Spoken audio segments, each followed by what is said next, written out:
Hi, hello வணக்கம். நம்ம channel நீங்க பார்த்துட்டு இருக்கிறது பார்த்தீங்கன்னா, இந்த கிழங்கு பிடுங்குற வீடியோ தான் பார்த்துட்ருக்கீங்க. இது வந்து நம்ம கிராமங்கள்ல அதிகமா இந்த மணல் பரப்புகள்ல இது போட்டிருப்போம். நம்ம ஏரியால பார்த்தீங்கன்னா, கடல் ஓரத்திலேயே பார்த்தீங்கன்னா, கிழங்கு விதைச்சிருந்தோம்.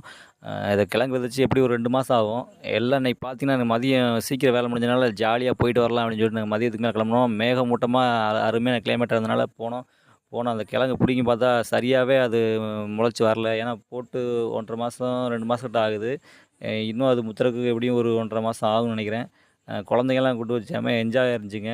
அம் அ சின்ன பசங்க நல்லா என்ஜாய் பண்ணாங்க. அதுக்கப்புறம் பார்த்தீங்கன்னா, அந்த தவுன் பார்த்துருக்கீங்களா? அதாவது கொட்டையிலேருந்து சின்ன சின்ன கிழங்குகள வெட்டிட்டு, அம் அந்த கொட்டைய வெட்டி பார்த்தோன்னா, உள்ள வெள்ளையா தவுன் இருக்கும். அது அவ்வளோ டேஸ்ட்டா இருந்துச்சுங்க. நல்லா இருக்கா? சின்ன குழந்தைலாம் சாப்பிட்டு நல்லா என்ஜாய் பண்ணாங்க. இன்னைக்கு இது பொழுது என்னது? ரொம்ப ஜாலியா போச்சு. அ பையனும் நல்லா சாப்பிட்டான். உங்க ஊர்கள்ல இந்த மாதிரி நிகழ்வு இருந்தா எனக்கு கமெண்ட்